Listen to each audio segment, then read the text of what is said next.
Hare Krishna. Thank you for coming today morning.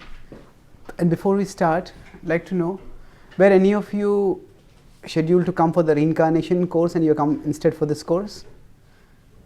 We were supposed to come to both the courses. Both, okay. I booked both courses. Okay, so there's no one who had come only for reincarnation, they've come here. Good, okay, thank you. So, I'll speak on the topic of, as mentioned, balancing forgiveness and justice in bhakti, and we will incorporate the spiritual worldview that centers on reincarnation in this. Now, when we talk about balancing, normally we have to balance when there are some opposite currents. Two people may have some opposite opinions, and then we have to balance. Okay, if we have to say play the peacemaker or the mediator, and one person has one opinion, the other person has another opinion, and we try to reconcile the two opinions. Am I audible behind? Okay. If I'm not able, you can come here ahead also. I'm not going to use the PowerPoint. So, if you want, you can come ahead. Yeah. So, now, when we talk about balancing, there are these two counter forces which need to be balanced. So, now in the Bhagavad Gita, 18th chapter, Krishna talks about the duties of the different varnas, of the Brahmana, Kshatriya, Vaishya and Shudra. And while talking about the duty of a Brahmana, at that time he says Kshama, Shamo Damastapah Shaucham, Shantirarjamameva cha, Jnanam Vijnanam Astikyam, Brahma Karma Swabhavajam. Shanti. Shanti is actually peacefulness. In the 16th chapter, Krishna also talks about similar quality where he talks about Kshama, forgiveness. So we can be peaceful when we are forgiving.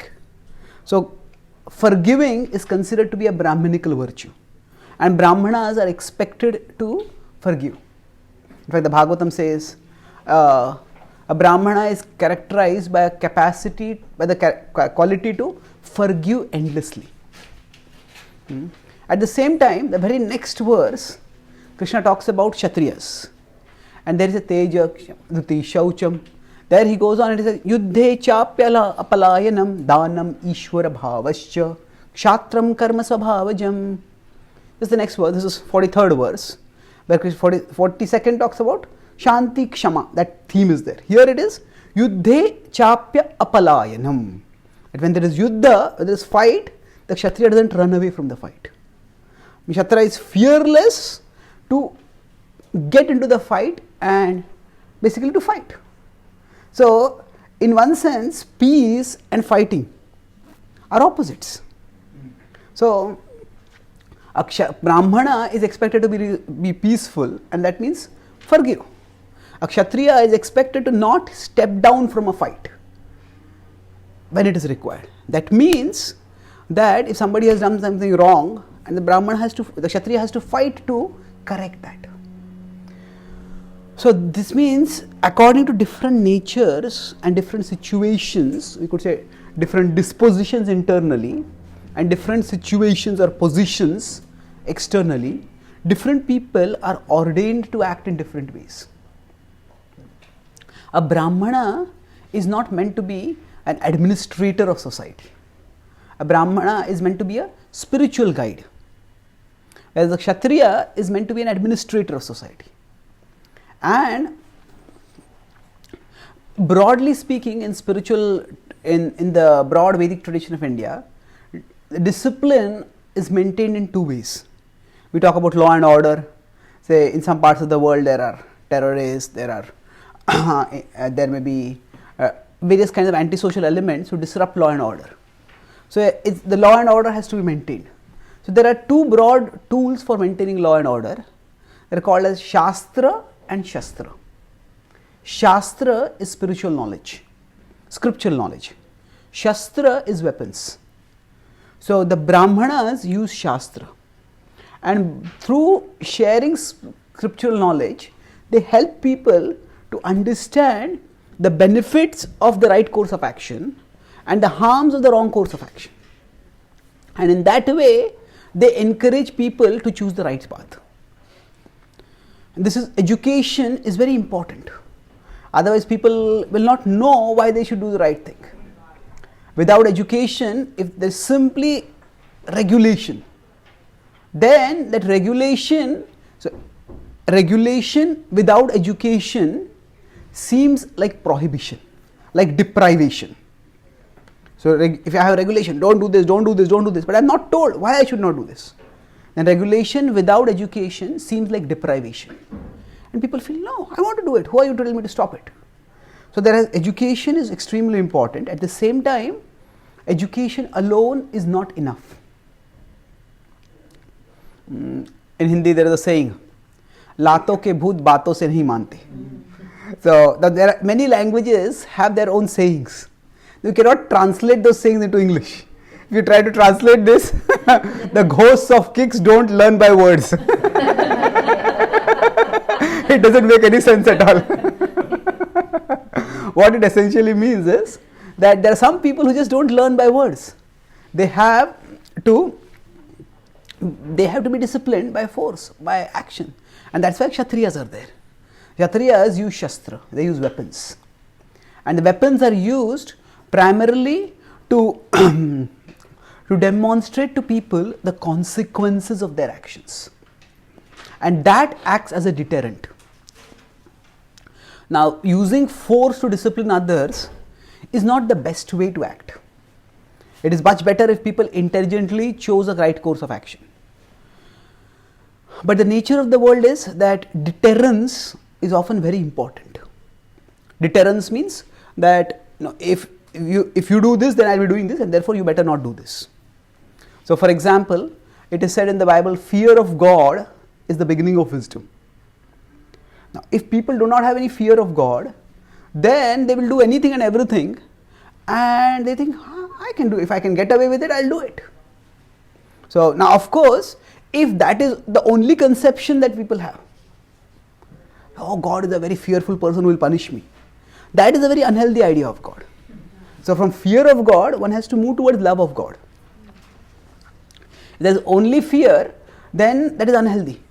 But if there is no fear at all, not fear in a sense that this person will persecute me and torment me, but a healthy fear in the sense that there is an authority, there is a respectable person and I need to obey. So, in educational system or in any parenting system, children are not meant to be afraid of the parents, children are meant to love the parents. But a part of loving the parent also, there has to be some amount of fear. My parents, not fear that my parents will punish me. The fear can be a little more evolved also, that I don't want to displease my parents. If I do this, this will displease them. So, fear is a deterrent. If there is no fear, there was this philosopher Voltaire, he was an atheist. And he would talk about atheism with his intellectual colleagues. But whenever he talked about atheism, he would lock the doors of his house and not let any of his servants hear that. Because his thought was, if the servants believe in God, they won't steal things from my house.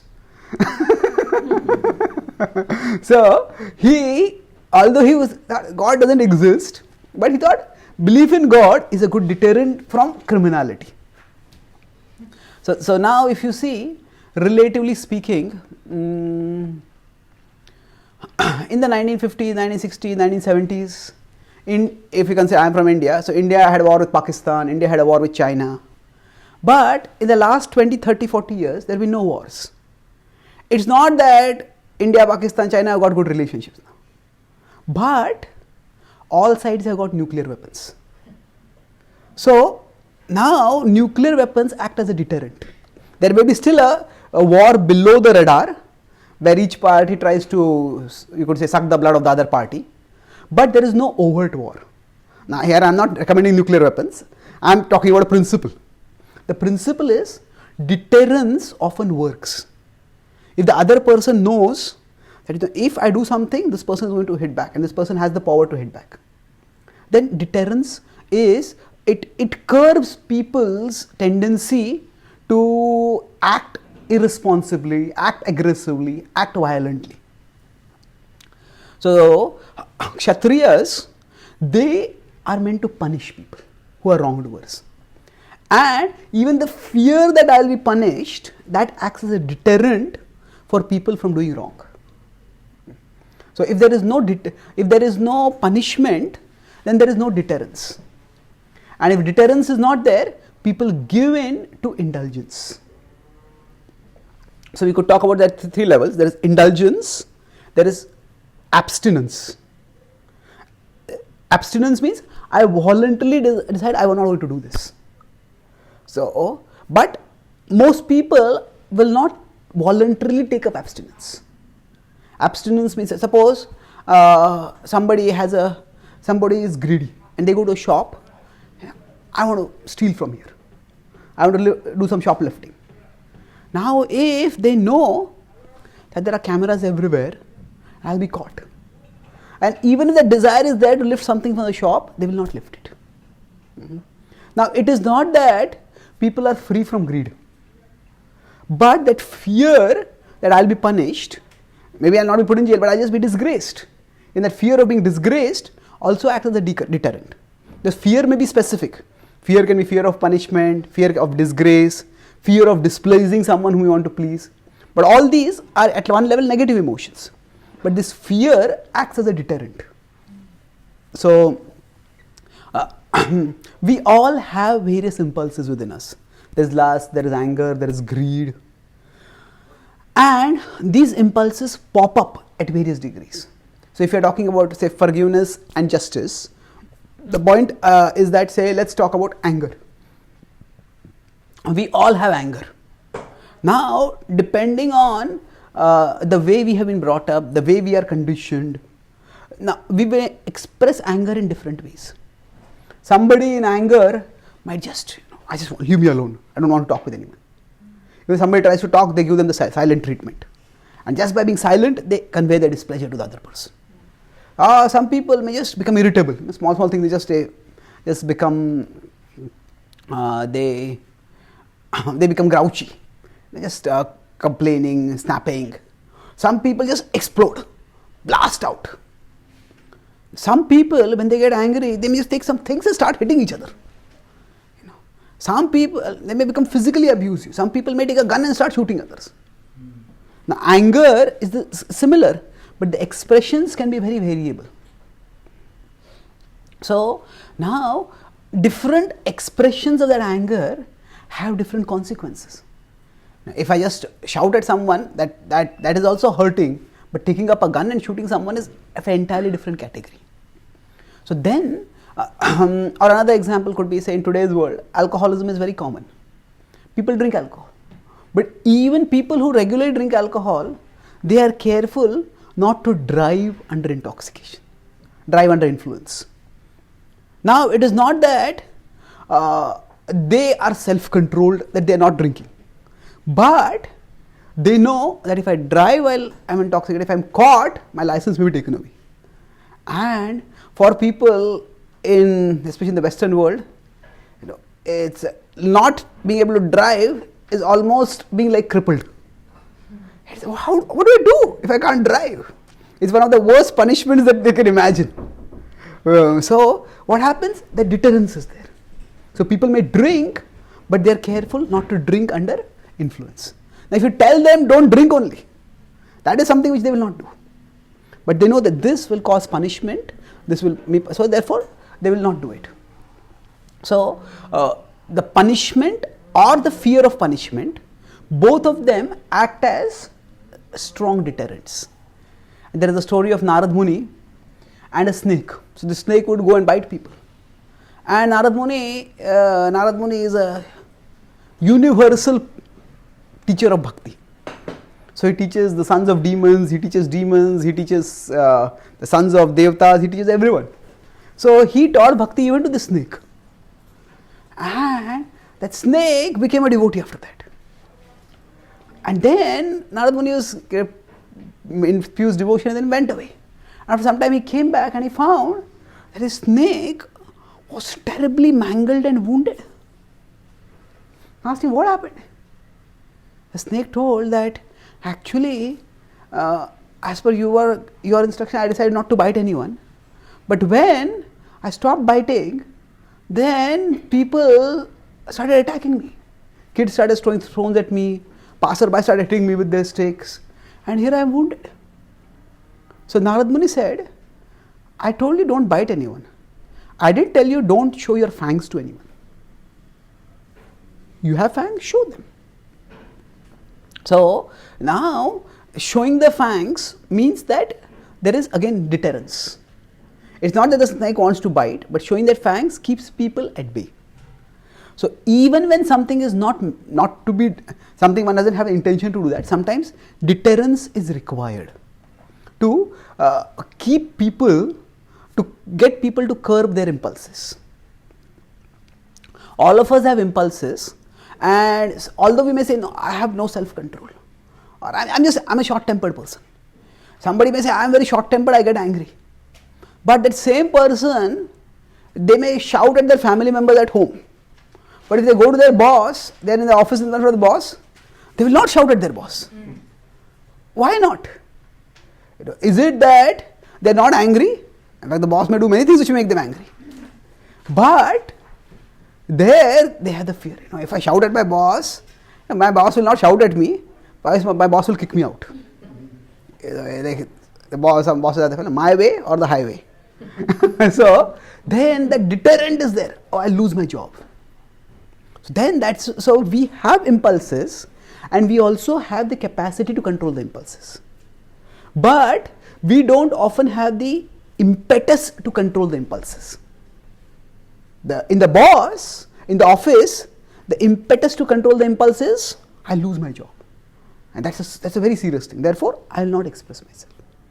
So punishment, or even the fear of punishment, gives us the impetus to control our impulses. And the best impetus is through knowledge, through spiritual knowledge. What is given through Shastra.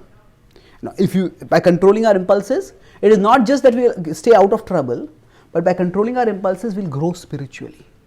By growing spiritually, ultimately we will attain Krishna. And when we attain Krishna, there is lasting happiness over there.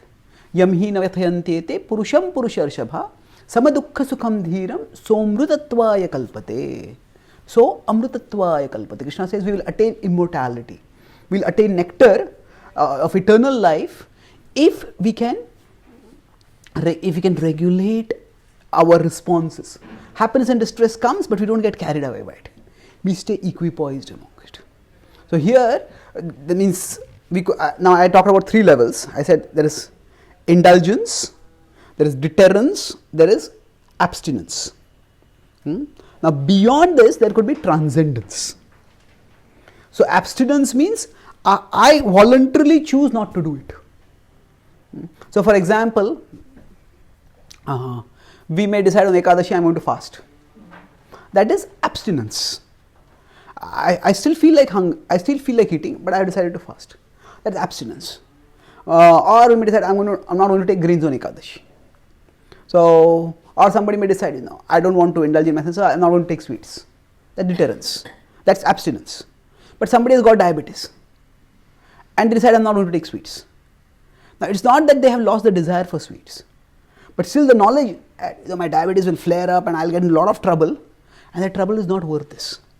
So, giving up, deciding not to eat sweets because one has the fear that I'll get diabetes, that is deterrence.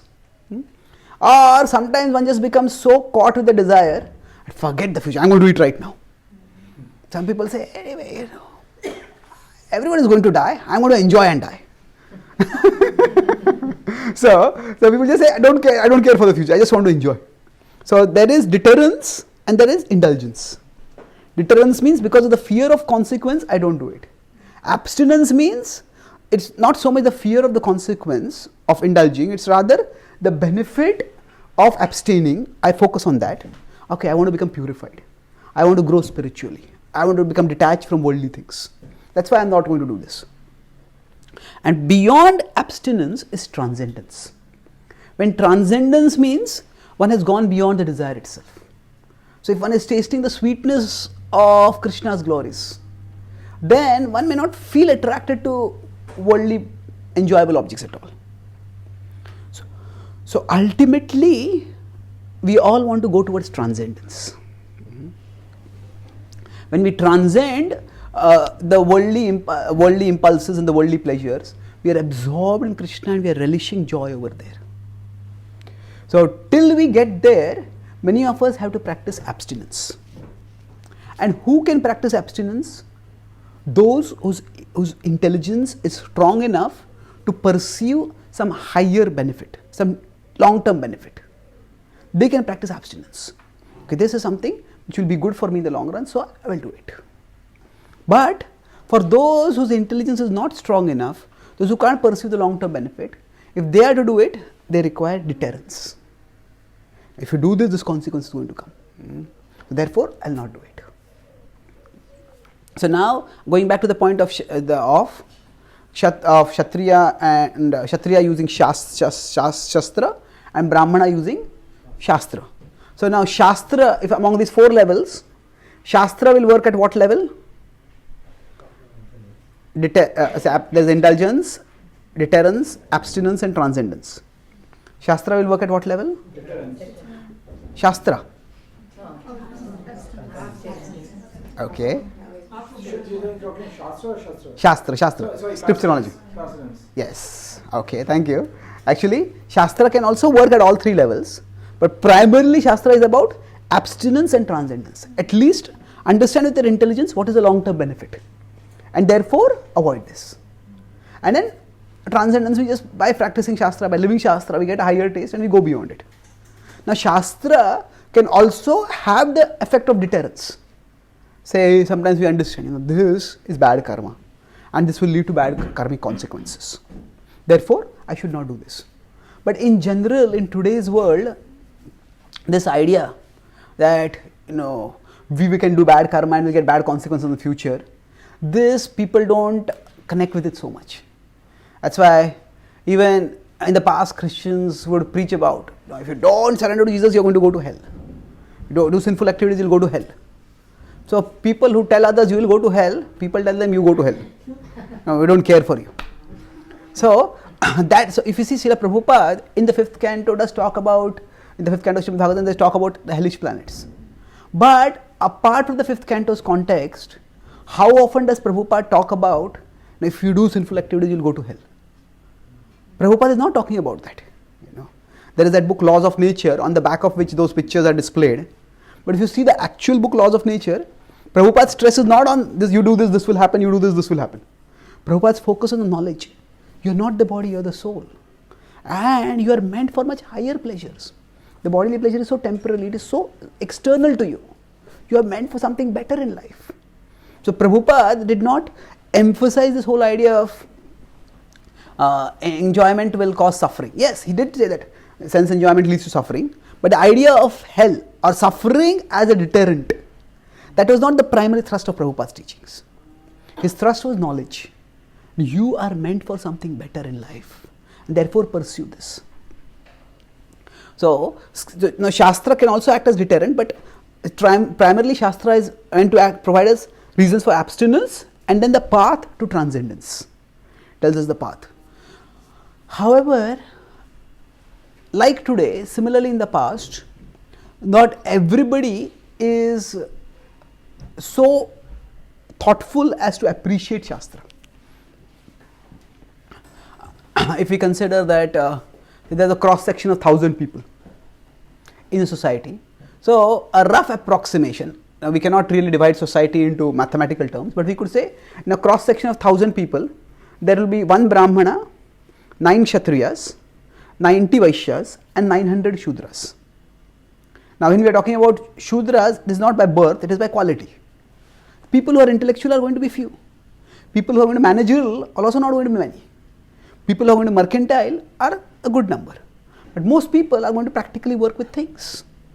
So that is just the way people are. So because the majority of the people do not always understand Shastra, so Shastra is also required. Shastra is required for disciplining those who do not accept the authority of Shastra or do not care for the authority of Shastra. So when there is punishment that is administered, or at least the fear of punishment is there, that, as I said earlier, deters people from doing wrong. Broadly speaking, we could say that the purpose of punishment is threefold. And what is the one, as one purpose of punishment I talked till now is deterrence. That that same person as well as other people can see these are the consequences going to come, so therefore I should not do this. So deterrence is a primary purpose of scripture. Along with that, it is also, we could say, consequence. If you have done it, if somebody has caused hurt, somebody has stolen something, somebody has injured someone, then you have to get a consequence that is proportionate to the harm that you have caused. So deterrence is basically for that person to not do it again and for others to not do it. So that's why in justice one principle is justice should not just be done, justice should be seen to be done. If justice is not seen to be done, then people will still think that I can get away with it. If I am just clever enough, I am just smart enough, then I can get away with it. So when justice is administered, then people people see that this has this consequence, they become deterred for it. So at the same time, the person who has done wrong, they have to be given the consequence, by which the gravity sinks in. So as we say sometimes, one who has been burned by fire, they will not put their hand in fire again. So you tell them, don't put your hand in fire, but if they put their hand in fire, they get burned. Similarly, wrongdoing needs to be punished, and that so deterrence is a general consequence. It generally acts for everyone in society. Consequence is specifically for the person who has caused the hurt, who has done the wrong. They need to be punished, so that they get the quantity of pain or the quantity of suffering which they have caused. And the third, we could say, is the different words for it. We could say compensation. Compensation is not generally used as compensation in terms of monetary compensation, but compensation means it is for the victim. Now, if somebody has grievously hurt someone else, and he said, no, okay, it's all right, forgive. Well, then the grievousness of the hurt that is there, that is not taken seriously. So sometimes justice has to be done so that the person who has been victimized, they also feel, my pain is acknowledged. Otherwise, they feel, you can do whatever you want, you just offer apology and move on. Or somebody just, you are told forgive and just move on. So when somebody has been hurt, their pain also has to be taken seriously. So to make them feel that your pain is acknowledged, and then there is compensation. Compensation may be monetary, compensation may be in other terms, whatever it is. So broadly speaking, if you see a wrongdoing happens, then there is a person who is the perpetrator, there is a person who is the victim, and there is a broader society. So deterrence is for the broader society and also for the perpetrator for future wrongdoings. The consequence is for the perpetrator, so that it drives deeper into their mind that you are not meant to do this. Can you give it here? And the compensation, Hare Krishna.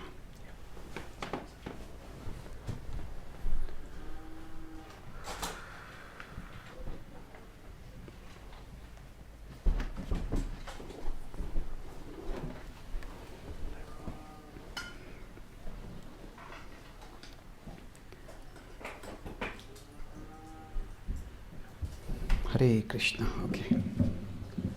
The compensation is for the person who has been victimized, the victim. These are the three broad aspects of having disciplined society. Thank you. So now, if we look at forgiveness, so justice, as I said, is required so that. So now, again, there is a difference between justice and revenge. Revenge means you hurt me, so I will hurt you back. That revenge is a very different thing. Sometimes the two can appear to be the same, but in revenge, in justice, the primary purpose is to maintain the order in society. In revenge, the idea is to get back at that person. Now, it may be that the perpetrator has to be punished to maintain order in society. But the purpose is different. The purpose of revenge is you did this to me, so I will do that to you. Whereas in justice, what you did was wrong, and this cannot be allowed in society. So we could say justice is broadly related with Dharma. Dharma is that the dharmic order has to be maintained in society. The Pandavas, they fought the war not so much for revenge as for justice. They did say, because the Bhima said, you showed your thigh to Draupadi, I'll break your thigh. You use this arm to try to disrobe Draupadi, I will break your arm. He did say all that.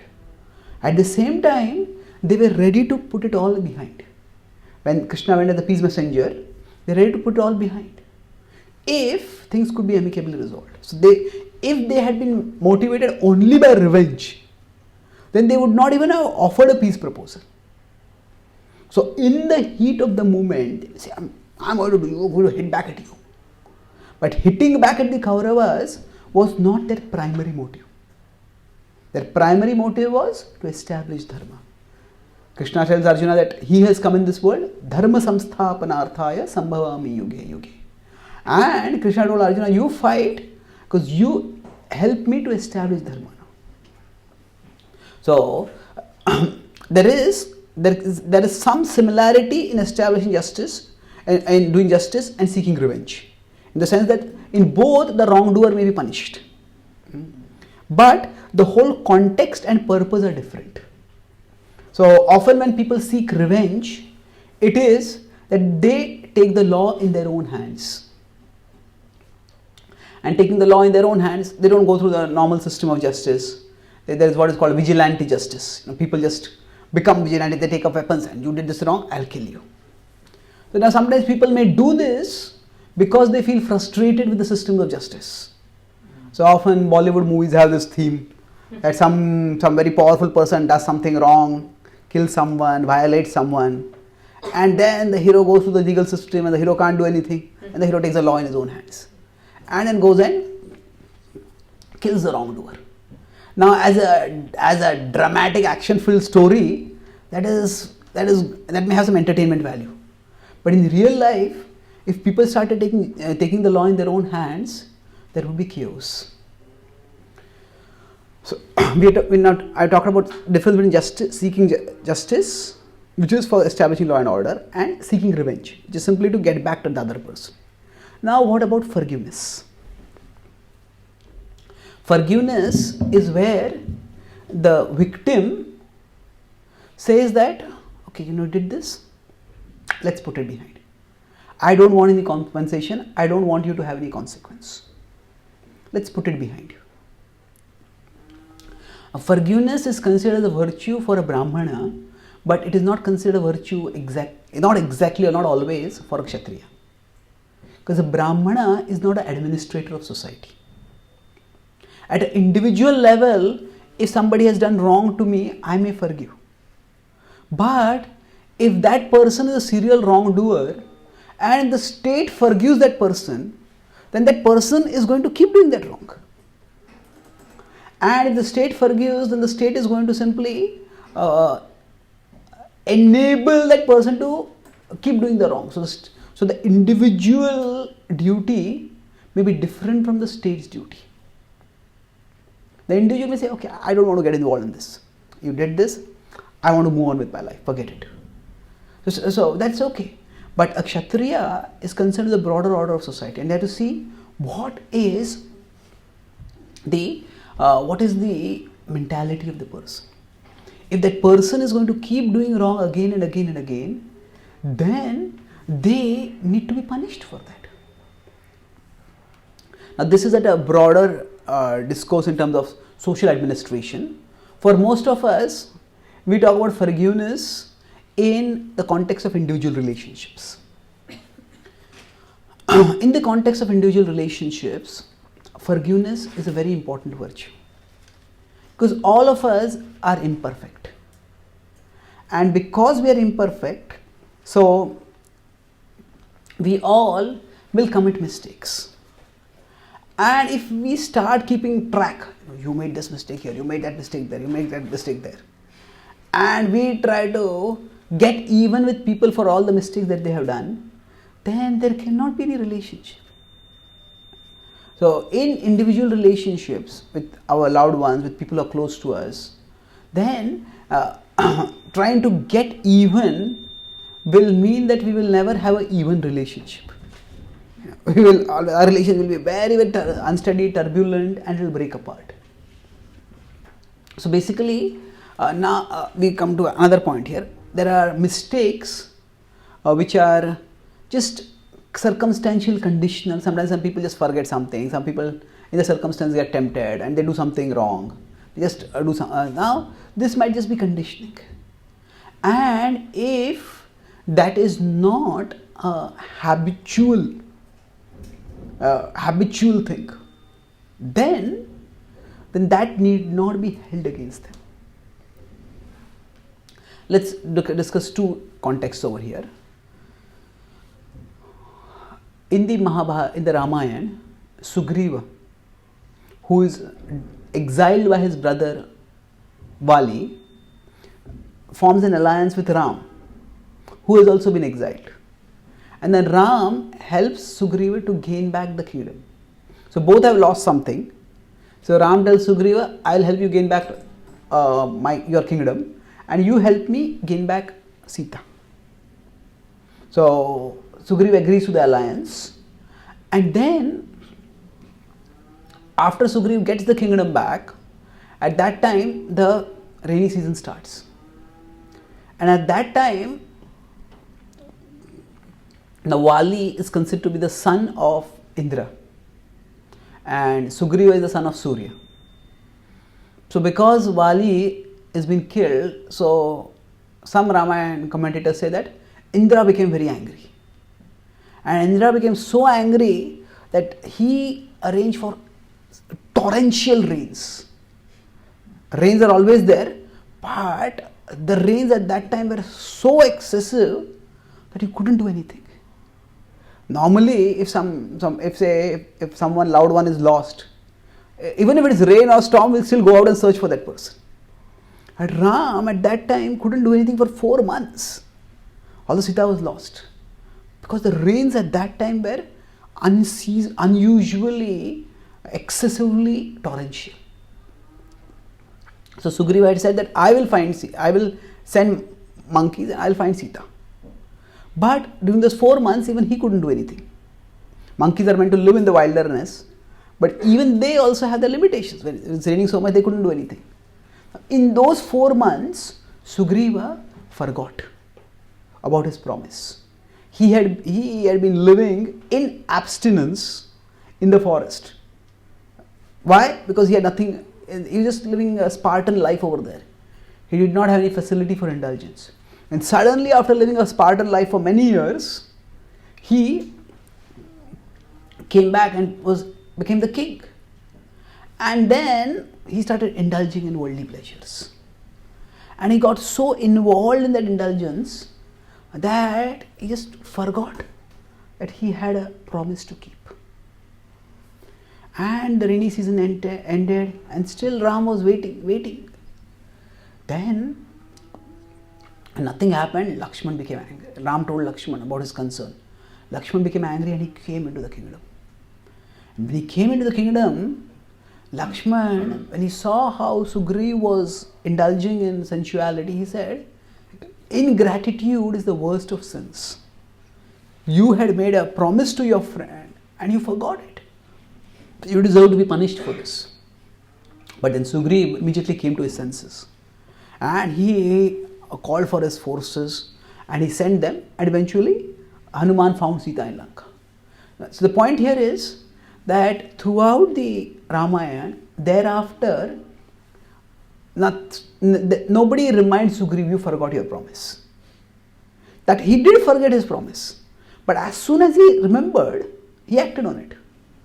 And therefore, that was never held as a red mark on his profile. So, okay, he made a mistake, But he, as soon as he was brought on the right track, he made amends for the mistake. So it was not that it was he was irresponsible or he was self-centered. It was just circumstantially, he just got so much caught in the indulgence that he forgot about it. But as soon as he was reminded, he stayed fixed. In fact, later when the Ramayana war is about to take place, at that time or before that, Ravan tries to create dissension in Ram's army, and he sends one of his messengers to Sugriva, and he says, Vali and I had an alliance, and now you are the Vanara king, we can also have an alliance. He said, I have not done any harm to you, so you don't do any harm to me.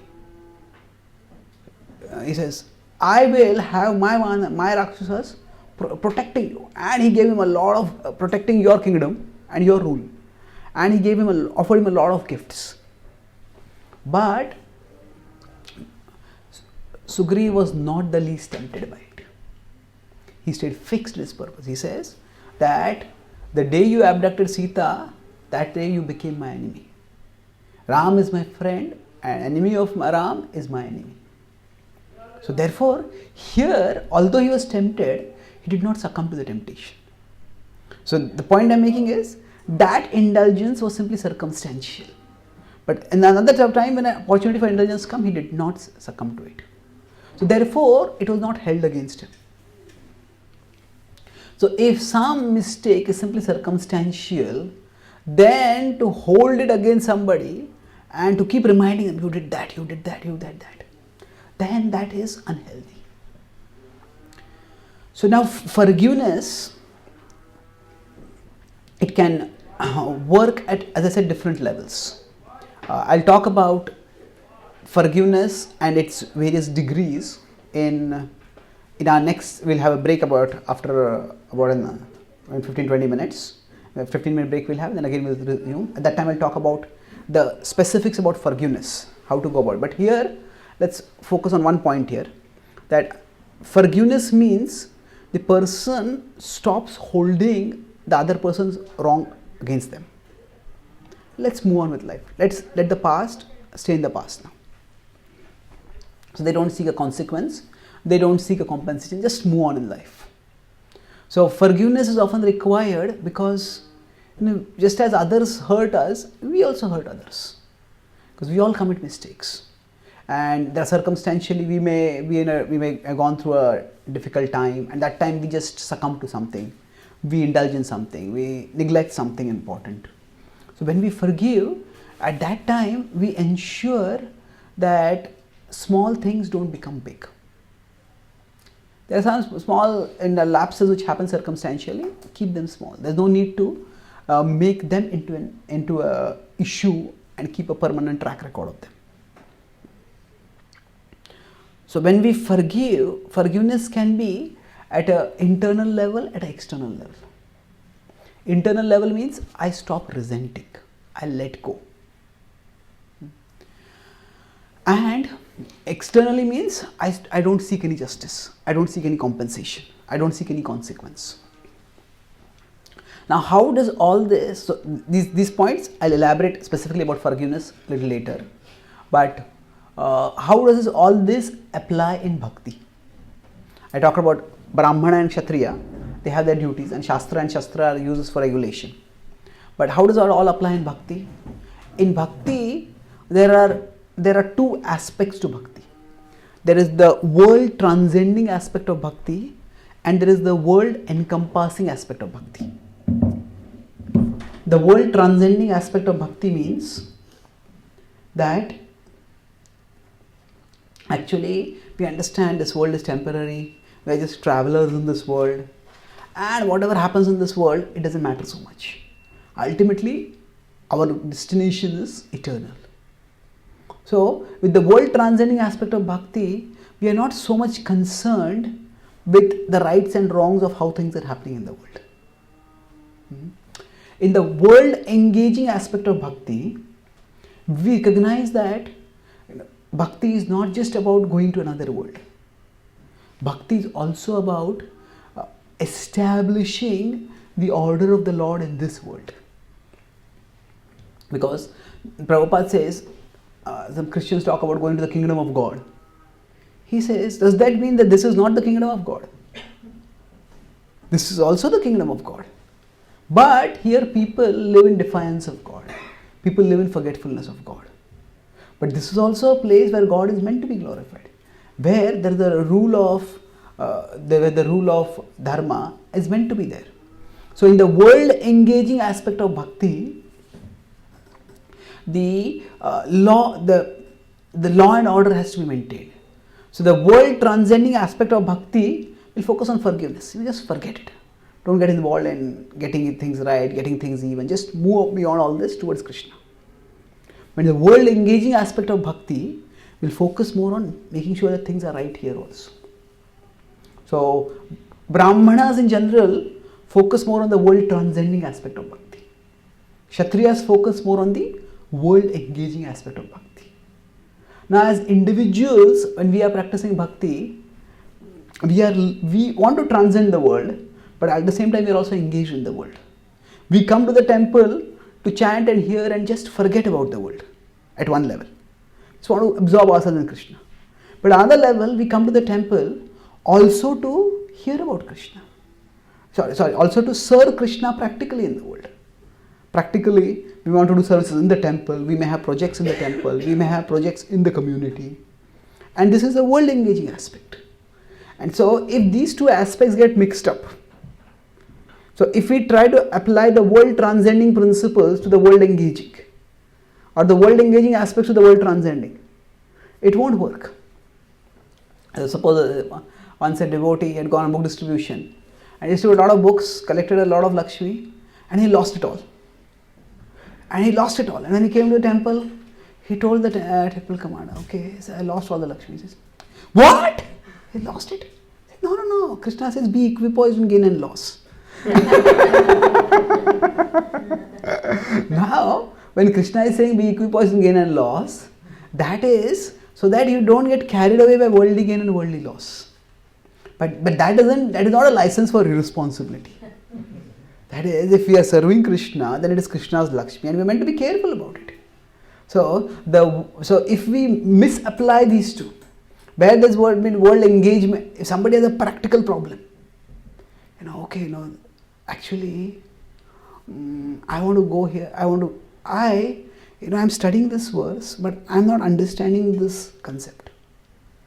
Then suppose they don't understand the language, they don't understand something, how the word sentence, it's something practical.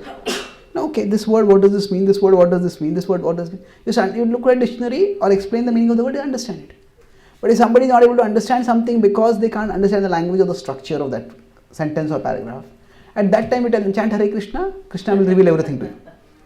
Well, that is a practical thing. So when it's a practical question, it requires a practical answer also. And when we say practical, it is sometimes we think the transcendental is devotional, but the practical is also devotional. Yes, there are esoteric concepts of bhakti which can be understood only when we surrender to Krishna. But there are practical aspects of bhakti which also require practical training.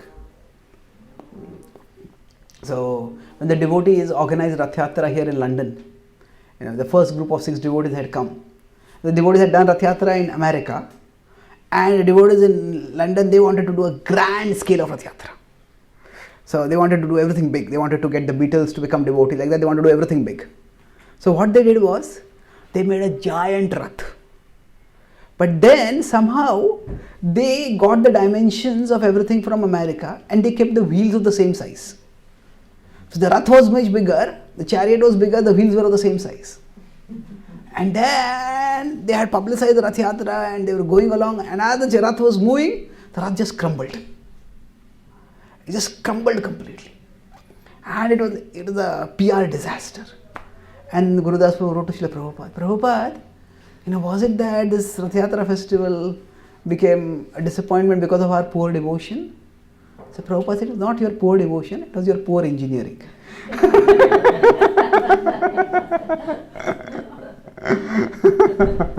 So there is the practical aspect of bhakti which also has to be given attention to.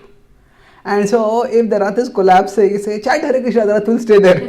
Well, that's not always the way things work. The world engaging aspect of bhakti requires that we take practical action to deal with practical issues. The world transcending aspect of bhakti is, okay, just transcend the situation. So now because we are in the world and we are also trying to go beyond the world. So our bhakti practice has both this world transcending aspect and the world engaging aspect. And that's why sometimes there may be a tension for us also between forgiveness and justice. So somebody's done something wrong, just forgive and move on. No, but when they did this wrong, it created such a big mess. And they should be made to pay for it. So we may seek justice over there. So how this tension is to be resolved in our life as sadhakas, and how we approach the issues of our life as well as our society within the background of bhakti, that I'll discuss in the session after the break. I'll summarize and then we can have a few questions. I spoke about balancing forgiveness and justice in bhakti. I started by talking about how forgiveness, peacefulness, forgiveness is a Brahminical virtue, and fighting and seeking justice is a Kshatriya virtue. So society is administered through Shastra by the Brahmanas, giving knowledge about what is right and wrong, and through Shastra, giving consequences for wrong by the Kshatriyas. We talked about all of us have impulses and all of us may give in to those impulses. So when we give in, there is indulgence, and different kinds of indulgences can have different consequences. So to stop people from giving into their impulses, there can be various levels. Deterrence is when fear stops us from indulging. That fear can be fear of the consequence of the suffering that we will get because of it. The fear can be the fear of that will be disgraced in society because of it. The fear can be that our loved ones will be displaced by it. Those whom we want to serve and those who want to honor, they'll be displeased by it. There can be different levels. But so deterrence acts as a very powerful force for keeping people, for ensuring that people keep their impulses under control. Deterrence is not the best motive, but for most people it is a vital motive. And beyond that is abstinence. In deterrence, it is the fear of the consequences that stops us. But in abstinence, it is the understanding of the benefit that keeps us moving forward. And then there is transcendence, where one just goes beyond the impulse because one is getting higher joys. The impulses have been purged out of the consciousness. So normally when society is to be administered, at that time law and order is to be maintained. So that is seeking justice. Seeking revenge is where you did this, so I'll do this back to you. I'll get back to you. So that is unhealthy, seeking revenge, because people take law in their own hands. Seeking justice is required for deterrence for general society, to give consequence to the wrongdoer and to give compensation to the victim. And forgiveness means that the victim says, I don't hold it against, I don't want any compensation, I don't want any consequence. Let's put the past behind and move forwards in our life. Forgiveness can be internal in terms of just giving up the resentment and vengeful mentality. External instead of in terms of stopping the seeking of justice. So when we practice bhakti, we are serving Krishna. So serving Krishna involves the world transcending aspect as well as the world engaging aspect. And if our focus is world transcending, just forgive and move on. But if our focus is world engaging, then practical problems need practical solutions, and that means maintaining order and seeking justice is a part of maintaining that order. So how this tension is to be resolved, we'll discuss in the next session. Are there any questions or comments? Yes, Prabhu. Prabhu, I've always struggled with 9:30 hours in Bhagavad Gita. So when I sit in the management meetings, and it's we have to not take action but consider a case of a devotee who may have to perform an abandoned offense. I always try and read this verse and go for the meeting, but I still haven't really got to the purport. But if when Krishna says that one who performs the most abominable action, but if he's a situated devotional service, Yes. he's considered to be saintly. Now, on one hand, there's the most abominable action, and one hand there's devotion service. So we know from our karma point of view, it's not a balance. The positive doesn't negate the negative. They both go together. So, can you, in light of this forgiveness, could you please express that? Good question. Yeah. So when Krishna says, Krishna says, "Api chet suduracharo bhajate mamam nibhag sadhureva samantave samyak vyavasito hi saha." In 9.30, that even if my devotee commits the most abominable activity, still, if the devotee is fixed in the determination to serve me, then they have to be considered saintly. So how do we apply this principle in management? Especially if I'm helping manage a devotee community. There are various acharyas have given different meanings of this verse.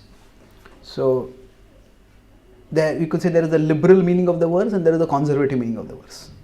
So the most conservative meaning Jiva Goswami says is that this is simply rhetorical. That a devotee cannot be suduracharo. That if somebody is a devotee, that person cannot commit sinful activities.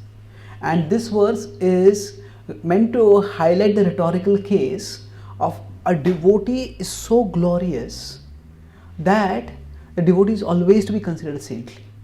And he's saying that it's just appearance. People may think that what he has done is wrong, but it's actually not wrong. And in line of this, Bhaktivinoda Thakur gives the example of the gopis. The gopis, when Krishna played the flute, and gopis left their homes to go to Krishna. From a moral point of view, for a woman to leave her home and go to some other man at night, that is considered terribly wrong. But the gopis, they were not wrong. They are supremely right. Because Krishna is the Patim Patinam Param Parastad. He is the Lord of all lords. So they had gone to respond to the call of Krishna. So he says, this is, so Jiva Goswami Bhaktivinoda Thakur take the line that this represents a devotee doing something which society considers to be wrong. But actually, devotee, so there is morality, there is moral, there is immoral, and there is transmoral. So transmoral is not below morality, it is above morality. The purpose of all morality is ultimately spirituality, ultimately to develop love for Krishna. So when a devotee does something wrong in the world's eyes, but they're doing it for the pleasure of Krishna and with a pure motive to please Krishna, then this devotee is to be considered saintly. So that is a conservative explanation. Now the liberal explanation is given by, say, Vishwanath Thakur and others. They say that actually what this means is Bhajate mam ananya bhak.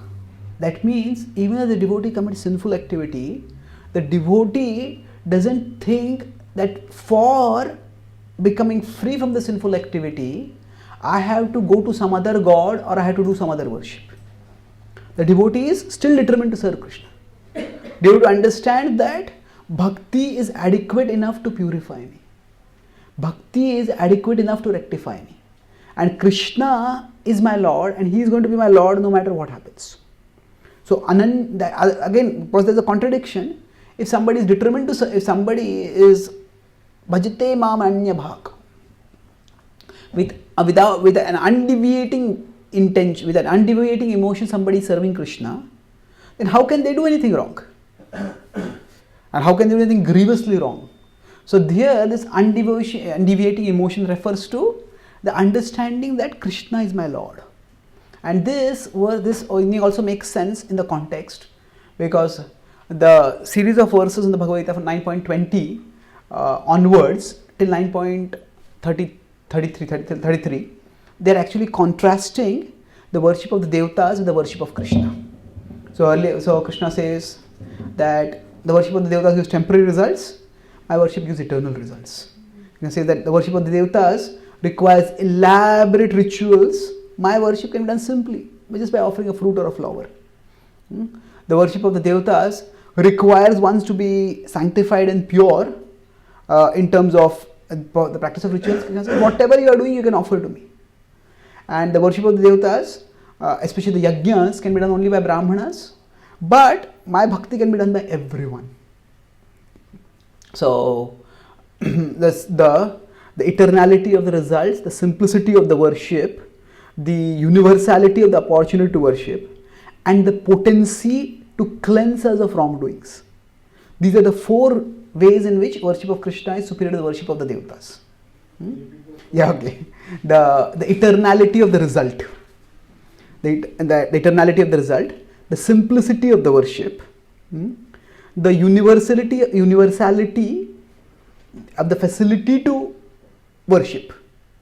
I mean, Striyo Vaishya, Yepi Striyo Vaishya Sutras, Mami Partha Pashata, Yepi Su Papa Yonaya. That even those who are low born, they can also worship me. The universality of the worship, of the facility, of the opportunity to worship, and the potency of the worship of Krishna to cleanse the heart. Those who worship the devatas, they may not get cleansed. The enjoying mentality may still be there in their hearts, and they keep going to the devatas simply to seek the fulfillment of their desires. But they don't seek purification of their desires. So in this way, the whole context is that even if a devotee, because of past conditionings, does something wrong, at that time, the devotee doesn't think, I need something outside Krishna to solve my problem. The devotee is still determined to serve Krishna, that Krishna appreciates.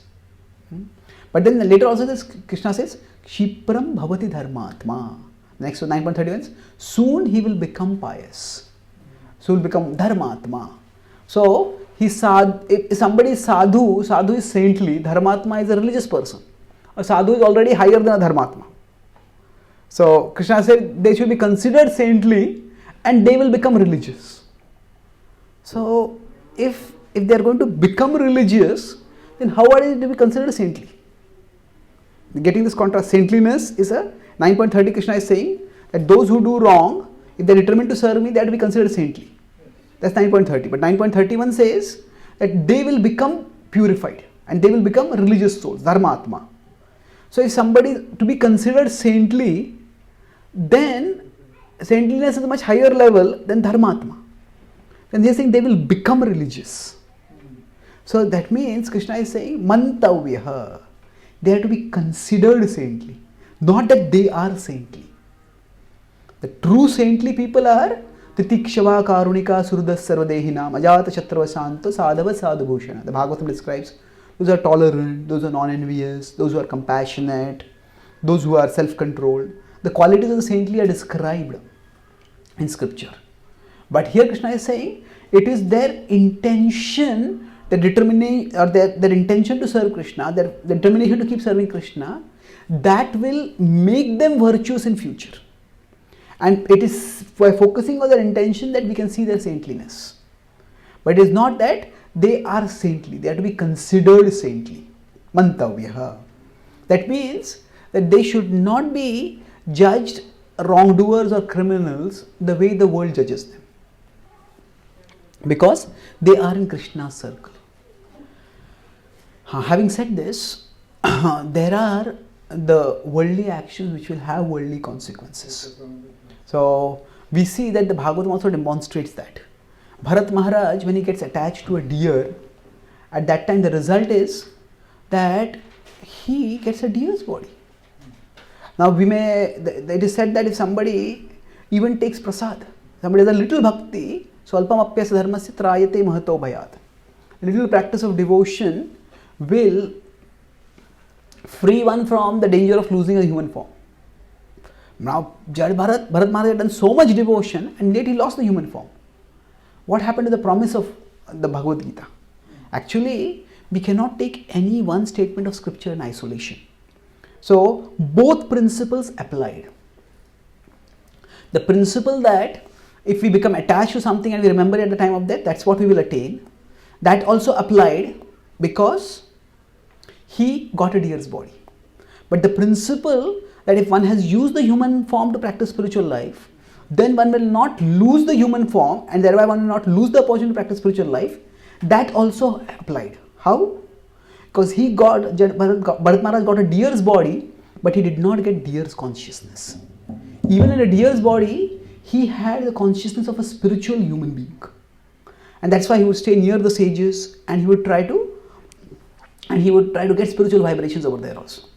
So what the point I'm making is, material actions will have material consequences, and they cannot be wished away just because somebody is a devotee.